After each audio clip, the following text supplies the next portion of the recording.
kembali lagi di my YouTube channel. Saya Yuni Novia Karneli. Baiklah, pada pertemuan kali ini atau pada video kali ini saya akan menjelaskan materi pada mata kuliah manajemen humas atau public relation, di mana mata kuliah ini diampu oleh dosen saya yaitu Bapak Dr. Hanif Al-Qadri. Sebelum lanjut video atau penjelasan materi selanjutnya, kepada teman-teman atau kepada bapak atau ibu sekalian yang menonton channel ini, silakan klik tombol subscribe dan jangan lupa untuk like, comment, dan share ya. Dan terima kasih yang sudah mensubscribe channel ini.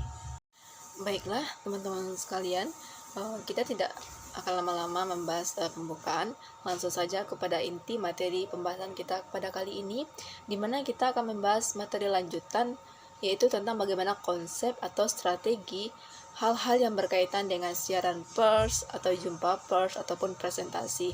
Nah, di sini kita akan mengetahui bagaimana aktivitas dari public relation, dari konferensi pers, pers release, dan juga presentasinya. Nah, antara press release atau siaran pers ini dengan konferensi pers ini atau jumpa pers ini itu tentu ada perbedaannya, di mana siaran pers itu adalah informasi yang kita rilis, sedangkan jumpa pers itu adalah berjumpa dengan keseluruhan media, yang mana ada beberapa wilayah yang kita undang untuk bertemu tatap muka menyampaikan suatu informasi terkait dengan lembaga, dan ada juga presentasi yaitu terkait dengan kemampuan komunikasi dari para praktisi public relation yang ada di lembaga atau dalam suatu perusahaan tempat kita bekerja. Nah, dapat saya tegaskan bahwasanya siaran pers ini adalah misalnya dalam suatu perusahaan kita menciptakan suatu produk yang ingin kita publishkan kepada khalayak media, kepada semua orang, agar produk yang kita ciptakan ini, yang kita sebarluaskan ke penjuru seluruh dunia, itu dapat diketahui, semua orang tuh tahu bahwa ini ada produk baru, seperti kayak produk Scarlett misalnya kan. Nah, di situ siaran pers ini akan menginformasikan, akan meriliskan informasi yang akan kita sampaikan sesuai dengan produk yang ingin kita sebarkan. Dan sedangkan yang jumpa pers itu adalah berjumpa dengan keseluruhan media. Nah, pada saat kita ingin merilis sebuah produk atau jasa dalam suatu sebuah perusahaan atau dalam suatu organisasi, atau misalnya kita ambil contoh dari produk-produk kosmetik kecantikan. Nah, sekarang ini banyak sekali para artis itu menjual produk-produk kecantikan seperti make up-nya atau perawatannya, dan itu diadakan sebuah pertemuan di mana ia akan berjumpa dengan pihak-pihak media seperti wartawan, para jurnalis yang ingin yang dimana para wartawan atau jurnalis itu akan mendapatkan informasi terkait dengan produk yang akan disebarluaskan oleh lembaga atau perusahaan. Nah, di situ pihak dari sebuah lembaga itu sangat penting sekali untuk berjumpa dengan keseluruhan pihak media. Sedangkan yaitu presentasi itu pada saat kita ingin menyampaikan produk atau jasa kepada semua khalayak media, itu kita harus mempresentasikan dengan baik bagaimana konsep dari bagaimana sih produk ini, apa bagus atau tidak. Jadi kita harus mempresentasikan, kita harus menampilkan, menjelaskan produk ini sangat bagus sekali, ini kualitasnya itu sangat bagus sekali bagi wanita, ini sangat bagus sekali untuk perawatan wajah wanita gitu. Apalagi di zaman sekarang ini sudah banyak sekali orang yang mengalami permasalahan seperti jerawat lah, minyak lah, komedo lah, dan lain sebagainya. Dan produk ini pasti akan sangat bagus sekali jika semuanya, karena ini bla bla bla, pokoknya itu presentasinya tuh harus bagus, dan orang yang mempresentasikan materi itu adalah orang yang benar-benar paham, orang-orang yang benar-benar profesional di bidang tersebut.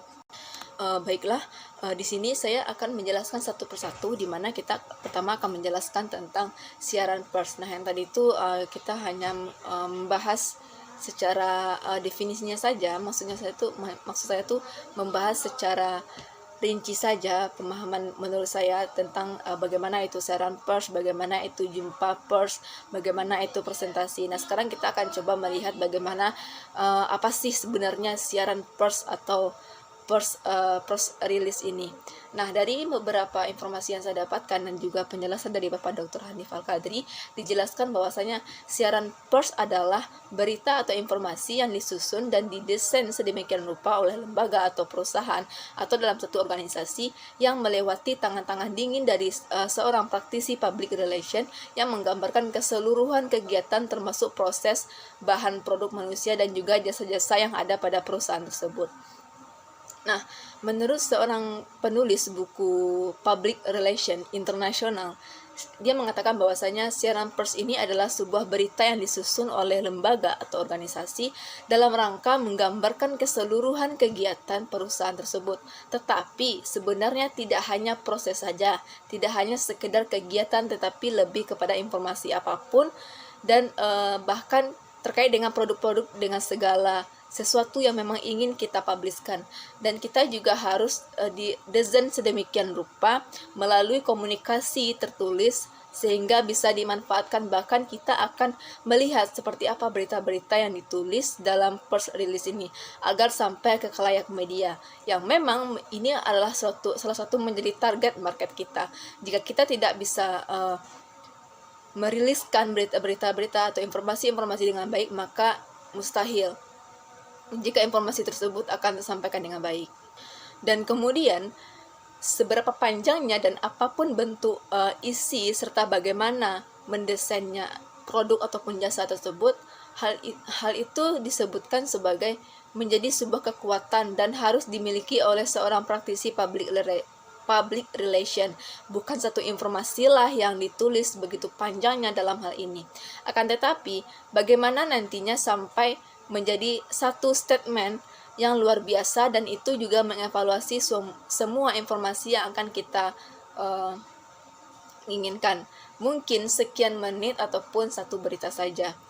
Ingat, apakah itu berita elektronik di televisi, radio, media cetak, itu memang tidak perlu panjang dan lama juga, tapi bahkan itu hanya dihitung berapa banyak berita yang akan dirilis. Nah, sekarang kita akan melihat bagaimana berita tersebut, bagaimana berita yang begitu banyaknya dan produk dan jasa yang kita tawarkan begitu banyak pula, tetapi hanya tertuang dalam beberapa menit saja. Nah, itulah skill yang tidak bisa dibuat-buat, tidak boleh, maksud saya tuh tidak semena-mena gitu. Memang harus dipikirkan secara matang bagaimana informasi tersebut agar tersebar sampai 1 menit saja. Dan itulah syarat-syarat yang harus dimiliki oleh seorang praktisi public relation. Maka wajar saja mereka itu dibayar mahal.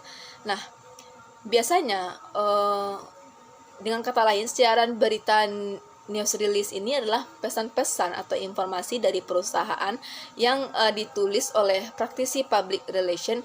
Bentuknya itu bermacam-macam seperti berita, artikel, foto, video, kemudian dipubliskan di media massa. Dan adapun perbedaan siaran pers dengan siaran berita ini menjadi gawaian praktisi public relation.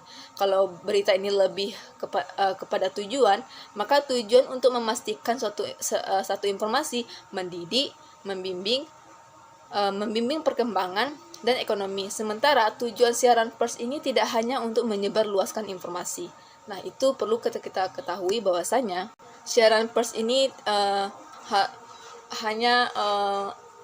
tidak hanya menyampaikan informasi mendidik dan membimbing perkembangan ekonomi saja, tetapi lebih kepada membina dan menumbuhkan sikap atau pendapat, citra atau pandangan penilaian yang lebih daripada dari publik atau anggota masyarakat ke perusahaan atau lembaga. Nah, itu kalau berita mereka memberitahukan sebuah peristiwa yang sifatnya gagasan dan umum, tetapi siaran pers ini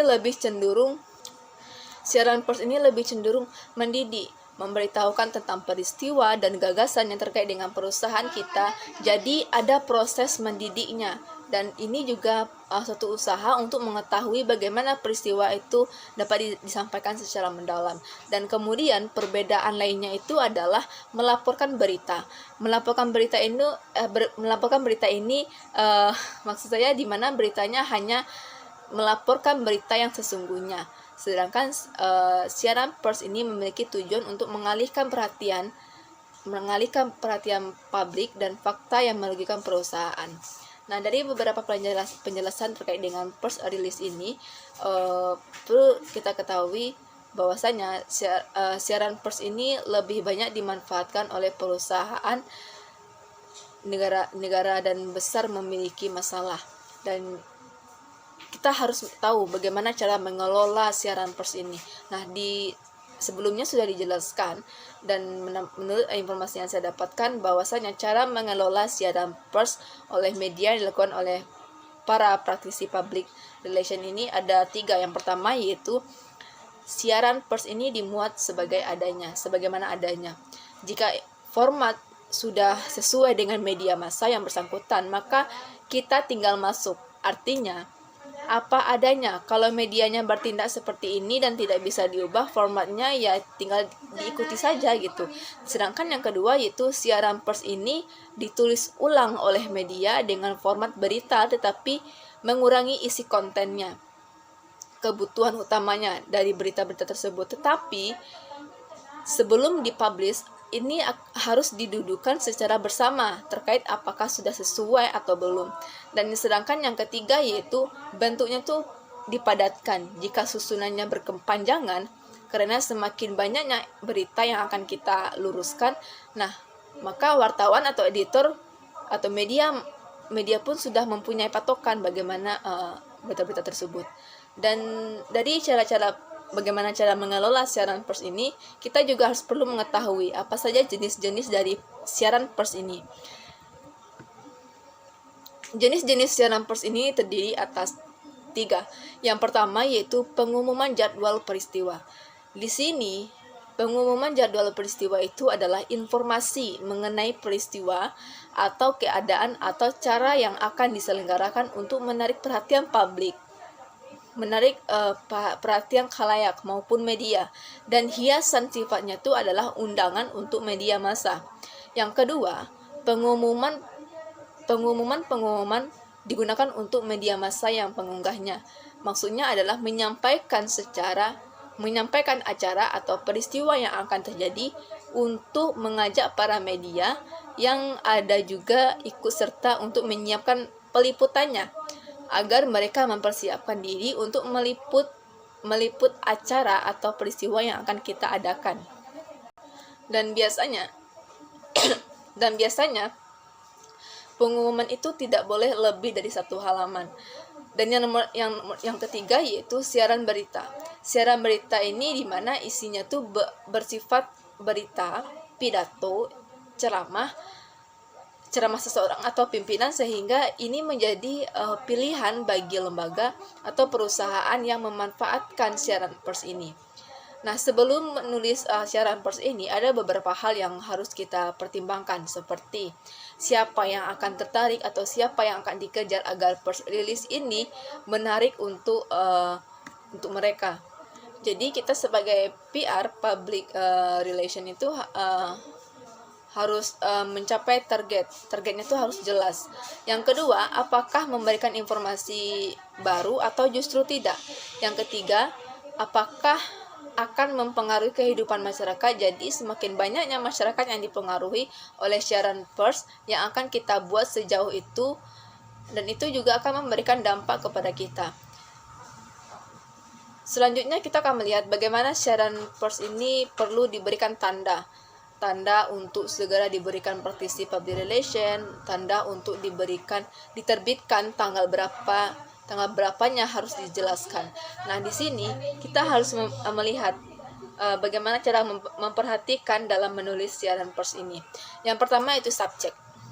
Subjek itu adalah bidang kegiatan yang akan kita kerjakan. Sebaiknya nama perusahaan tidak diletakkan sebagai subjek saja. Hal ini untuk menghindari kesan promosi. Tetapi ketika perusahaan sedang disorot oleh masyarakat melalui media, maka perusahaan dijadikan sebagai subjeknya. Dan yang kedua yaitu paragraf. Paragraf pertama berisi rangkuman berupa pesan. Nah, jadi paragraf utama tersebut akan menampilkan tingkat ketertarikan publik untuk membaca berita yang kita rilis, bagus atau tidaknya informasi yang disampaikan tersebut atau barang yang akan disampaikan tersebut. Nah, tujuan paragraf utama ini ialah untuk memudahkan masyarakat membaca atau mengetahui informasi yang akan kita publiskan.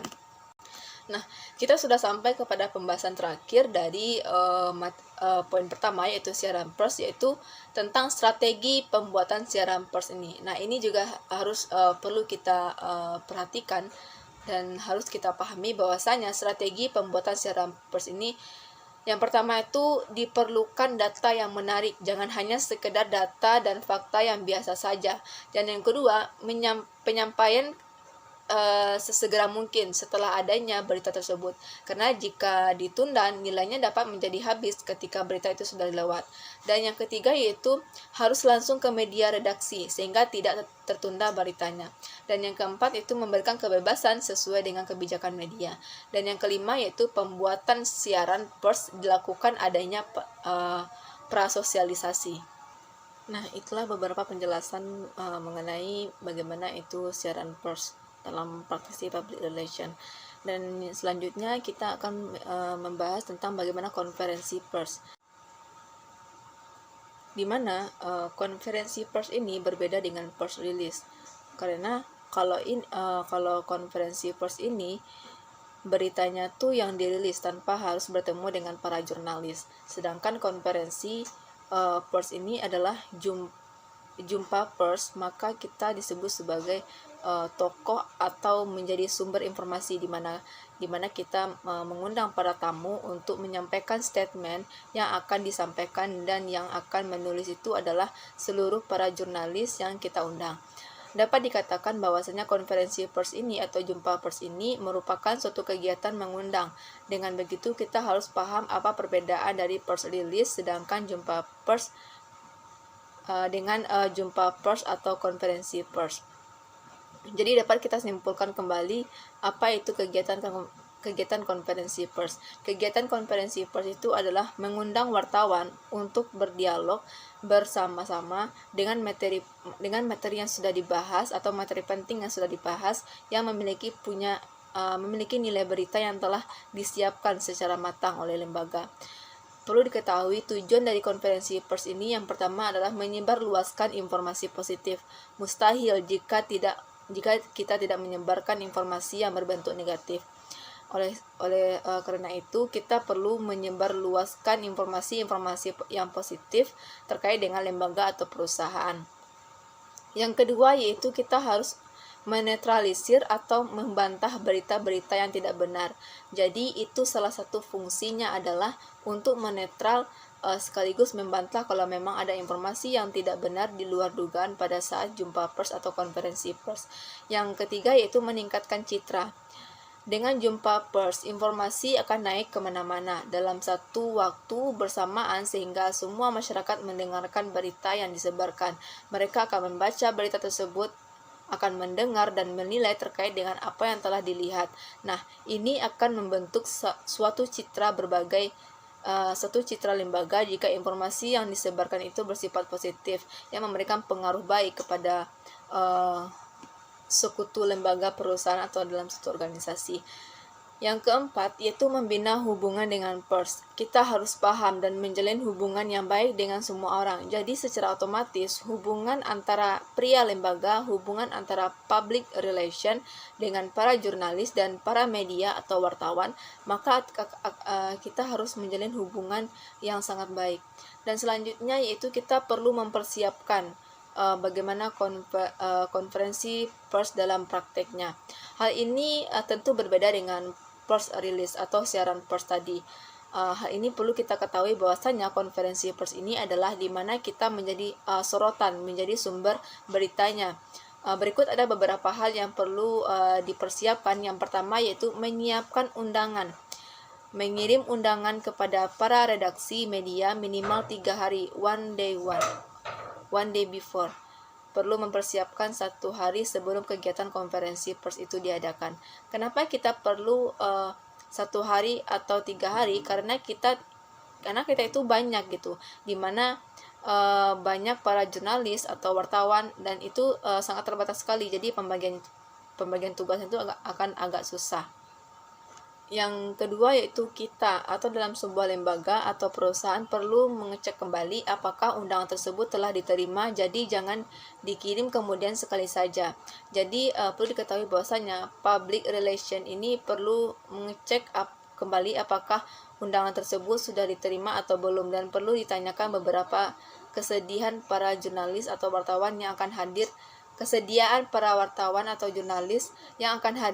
pada saat konferensi pers atau jumpa pers. Jadi perlu dipersiapkan secara matang. Nah, yang ketiga yaitu menyiapkan post release yang erat kaitannya kepada informasi yang akan disampaikan oleh konferensi pers. Yang keempat yaitu perusahaan bersama dengan para PR perlu menunjukkan juru bicaranya, seperti antara dijelaskan tidak bisa judulnya saja bicara, yaitu pimpinan atau para pengambilan kebijakan, atau bisa saya jadi ambil oleh para praktisi public relation atau orang yang paling cocok untuk menyampaikan materi tersebut. Jadi intinya harus dipersiapkan secara matang siapa yang akan menjadi juru bicaranya. Karena kegiatan konferensi pers ini biasanya dilakukan secara live. Tidak mungkin juru bicaranya itu harus bablakan, jadi harus dipersiapkan secara matang. Yang kelima yaitu menyiapkan tempat yang sesuai dengan jumlah tamu wartawan. Nah, tempatnya kalau bisa yang menyenangkan, gampang dicapai dari sisi transport apapun, kemudian menampung keseluruhan media. Jadi media itu tidak hanya orang saja yang terdapat di dalamnya, tetapi peralatannya itulah yang menambahkan ruangan tersebut menjadi penuh. Jadi perlu dipersiapkan di mana tempatnya akan diadakan. Yang terakhir, yang kelima, yaitu perlu adanya persiapan alat bantu. Nah, ini perlu kita perhatikan secara screen atau OHP seperti mikrofon, speaker, pengeras suara, dan lain sebagainya. Selain itu, kita perlu mengetahui ada juga beberapa persiapan konferensi pers yang perlu kita ketahui. Antara lain yaitu menyiapkan makanan penunjang. Namanya juga kita yang mengundang orang seperti wartawan, para jurnalis, atau para tamu undang yang lainnya yang kita anggap penting ketika menyampaikan informasi. Kita harus menyiapkan makanan. Jadi kita tidak boleh seperti ibarat tamu. Jika kita kedatangan tamu, kita harus menyiapkan makanan, setidaknya ada minuman gitu, ada cemilan-cemilan sedikit. Dan yang kedua yaitu menyiapkan media gimmick atau souvenir bagi tamu atau bagi jurnalis atau wartawan. Yang ketiga yaitu membuat daftar hadir. Membuat daftar hadir ini dikarenakan ini juga salah satu sangat penting sekali, atau disebut dengan hal ini juga disebut sebagai buku tamu khusus sebagai wartawan. Sehingga kita punya data khusus yang nantinya kita akan bisa kontak mereka secara langsung one by one ketika butuh pada saat tertentu. Dan yang keempat, durasi konferensi pers. Nah, durasi konferensi pers ini harus diatur secara ringkas, mengingat waktunya yang dimiliki wartawan sangat terbatas, karena kerja para wartawan atau jurnalis itu adalah deadline, artinya mengejar deadline. Jika siapnya jam 1, ya harus jam 1, itu harus jam 1 juga selesainya gitu. Kalau seandainya selesainya jam 10, maka acara tersebut harus selesai jam 10. Karena konsepnya begini. Konsep yang digunakan sebenarnya oleh wartawan itu adalah 5W tambah 1H. Nah, jika sudah dapat pertanyaan, maka selesai sudah tugasnya dan dia pun akan pergi. Maksudnya gini, pada saat mempresentasikan atau menjelaskan produk-produk yang akan dipublishkan. Nah, seorang wartawan atau para jurnalis itu sudah menyiapkan pertanyaan-pertanyaan apa yang akan dia tanyakan, karena tidak mungkin menunggu beberapa setengah jam atau 2 jam untuk menyiapkan apa yang akan ingin ditanyakan. Nah, ini dapat kita lihat saja di media-media seperti di televisi. Ada beberapa berita yang memang sangat sering kita nonton ya.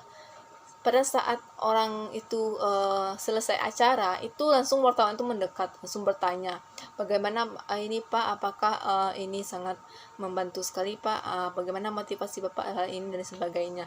Dan itu langsung ditanyakan oleh wartawan. Nah, jadi wartawan atau para jurnalis itu sudah menyiapkan apa yang akan ditanyakannya. Dan selanjutnya yang kelima yaitu ketika dapat pertanyaan, nah akan besar kemungkinan wartawan bertanya kepada semua lembaga perusahaan setelah penjuru bicara tersebut menjelaskan materi yang telah disampaikannya. Terkadang wartawan tersebut juga bertanya di luar materi yang dibahas.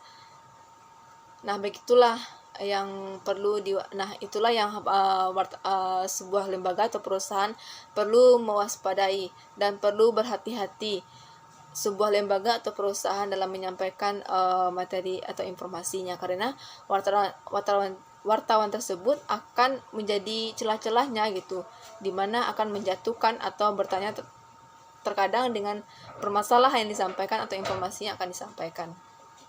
Nah, selanjutnya yaitu apabila para wartawan atau para jurnalis di luar undangan, kita masuk ke dalam ruangan tersebut jika tidak boleh mengusirnya karena akan ada persediaan dan meja lainnya.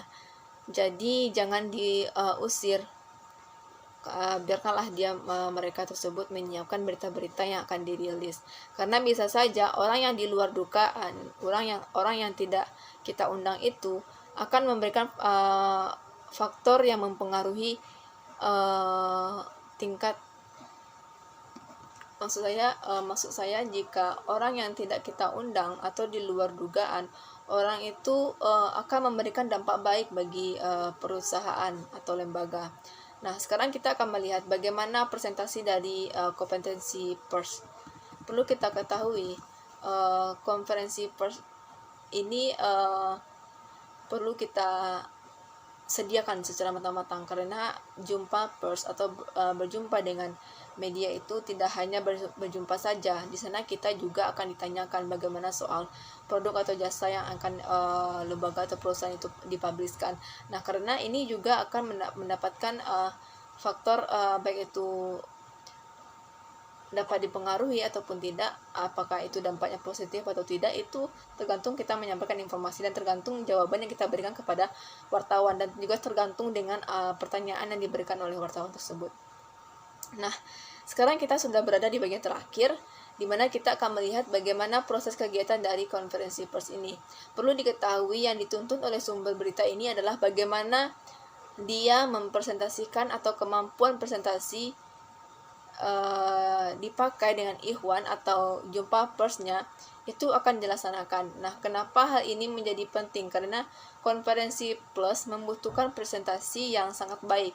Jika kegiatan konferensi pers ini dilakukan, maka pada penjuru bicara itu harus